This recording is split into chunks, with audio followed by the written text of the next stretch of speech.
কল্যাণী ইউনিভার্সিটির আন্ডারে যে সমস্ত কলেজ রয়েছে প্রত্যেকটা কলেজে তোমরা যারা থার্ড সেমিস্টারের স্টুডেন্ট রয়েছো বিএ জেনারেল অর্থাৎ পাস কোর্সের, তো তোমাদের থার্ড সেমিস্টারে যাদের মেন সাবজেক্টে পলিটিক্যাল সায়েন্স অর্থাৎ রাষ্ট্রবিজ্ঞান সাবজেক্ট রয়েছে, তো রাষ্ট্রবিজ্ঞানের 5 এবং 10 নম্বরের সাজেশন নিয়ে আজকের এই ভিডিওতে আলোচনা করব।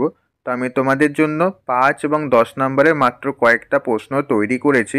তো মাত্র এই কয়েকটা প্রশ্ন যদি তোমরা পরীক্ষার আগে ভালো করে পড়ে যেতে পারো, এর মধ্যে থেকে তোমরা পরীক্ষাতে 5 এবং 10 নম্বরের প্রশ্ন কমন পেয়ে যাবে। তো কী কী প্রশ্ন রয়েছে তাহলে এবার তোমরা প্রত্যেকেই সেগুলি দেখে নাও। তো দেখো স্ক্রিনের উপর তোমরা প্রত্যেকেই প্রশ্নগুলি দেখতে পাচ্ছ।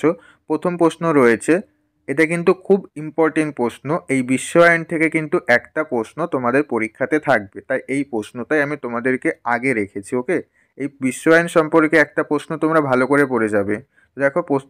দেখো প্রশ্নটা রয়েছে, বিশ্বায়নের প্রেক্ষিতে জাতি রাষ্ট্রের পরিবর্তনশীল ধারণার প্রাসঙ্গিকতা আলোচনা করো। তো এই প্রশ্নটা তোমাদের ঘুরিয়ে দিতে পারে যে বিশ্বায়নের প্রেক্ষাপটে জাতি রাষ্ট্রের পরিবর্তনশীল পদ্ধতি নিয়ে আলোচনা করো।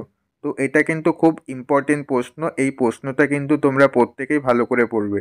এই প্রশ্নটা তোমরা পরীক্ষাতে পাবে, এটা 100% শিওর এই প্রশ্নটা পরীক্ষাতে আসবেই। ওকে, 2 নম্বর প্রশ্ন রয়েছে, ব্রিটিশ সংসদ হলো প্রগতিশীল ও রক্ষণশীল শক্তির আলোচনা করো। 3 নম্বর প্রশ্ন রয়েছে, ব্রিটেনের মন্ত্রী পরিষদের যৌথ দায়িত্বশীলতা সম্পর্কে সংক্ষেপে আলোচনা করো। তো এখানে বানানতে একটু ভুল হয়ে গেছে, তোমরা একটু ঠিক করে নিও। 4 নম্বর প্রশ্ন রয়েছে, তুলনামূলক সরকারের গুরুত্ব সম্পর্কে টিকা লেখো, অথবা তুলনামূলক শাসন ব্যবস্থার গুরুত্ব সম্পর্কে টিকা লেখো।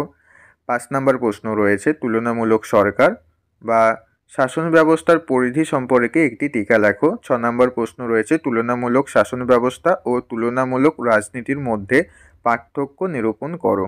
7 নম্বর প্রশ্ন রয়েছে, তুলনামূলক রাজনীতিতে কাঠামো কার্যগত দৃষ্টিভঙ্গির মূল বৈশিষ্ট্যগুলি আলোচনা করো।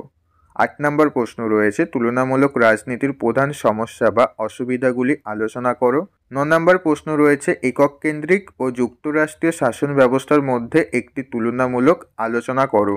10 নম্বর প্রশ্ন রয়েছে, তুলনামূলক রাজনীতির ধারণার বিকাশের ধারণার উপর একটি প্রবন্ধ লেখো, অথবা তুলনামূলক রাজনীতির বিকাশ আলোচনা করো। 11 নম্বর প্রশ্ন রয়েছে, রাষ্ট্রপতি শাসিত সরকার ও সংসদীয় সরকারের মধ্যে পার্থক্য লেখো। 12 নম্বর প্রশ্ন রয়েছে, রাজনৈতিক ব্যবস্থার বিশ্লেষণে পাওয়েলের অবদান লেখো। 13 নম্বর প্রশ্ন রয়েছে, রাজনৈতিক ব্যবস্থা বিশ্লেষণে ইস্টনের অবদান লেখো। 14 নম্বর প্রশ্ন রয়েছে, রাজনৈতিক ব্যবস্থার বিশ্লেষণে অ্যালমন্ডের অবদান লেখো। তো এখানে যে 3 জনের অবদান রয়েছে, এই 3 জনের অবদানের মধ্যে থেকে কিন্তু একটা প্রশ্ন তোমাদের পরীক্ষাতে এবার থাকছেই। ওকে, তো 3 জনের অবদানটাই কিন্তু তোমরা ভালো করে পড়ে যাবে। 15 নম্বর প্রশ্ন রয়েছে, যুক্তরাষ্ট্র সরকার বলতে কী বোঝায়? যুক্তরাষ্ট্রীয় শাসন ব্যবস্থার বৈশিষ্ট্য কী? 16 নম্বর প্রশ্ন রয়েছে, চীনের 1982 সালের সংবিধানের প্রধান বৈশিষ্ট্যগুলি আলোচনা করো। 17 নম্বর প্রশ্ন রয়েছে, রাষ্ট্রপতি শাসিত সরকারের বৈশিষ্ট্যসমূহ উল্লেখ করো।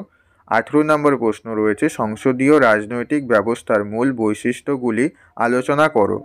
19 নম্বর প্রশ্ন রয়েছে, দ্বিদলীয় ব্যবস্থা বিশ্লেষণ করো। 20 নম্বর প্রশ্ন রয়েছে, একদলীয় এবং বহুদলীয় ব্যবস্থার পার্থক্য লেখো। 21 নম্বর প্রশ্ন রয়েছে, একদলীয় ব্যবস্থার সুবিধা ও অসুবিধা লেখো, অথবা একক দলীয় ব্যবস্থার বিশ্লেষণ করো।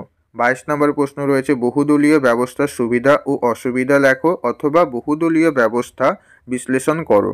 23 নম্বর প্রশ্ন রয়েছে, রাজনৈতিক ব্যবস্থা বলতে কী বোঝো? আধুনিক রাষ্ট্রবিজ্ঞানীগণ কিভাবে রাজনৈতিক ব্যবস্থা শ্রেণীবিভাজন করেছেন? 24 নম্বর প্রশ্ন রয়েছে, রাজনৈতিক ব্যবস্থা বলতে কী বোঝায়? ভবিষ্যৎ ব্যবস্থা এবং সংখ্যাগরিষ্ঠ ভোটিং ব্যবস্থা প্রথম অতীত কিভাবে আলাদা? 25 নম্বর প্রশ্ন রয়েছে, রাষ্ট্রের প্রকৃতি নিয়ে সমসাময়িক বিতর্ক ব্যাখ্যা করো। 26 নম্বর প্রশ্ন রয়েছে, কানাডার শাসন ব্যবস্থার সঙ্গে চীনের শাসন ব্যবস্থা তুলনামূলক আলোচনা করো। 27 নম্বর প্রশ্ন রয়েছে, সমানুপাতিক প্রতিনিধিত্বের উপর একটি সংক্ষিপ্ত টিকা দেখো।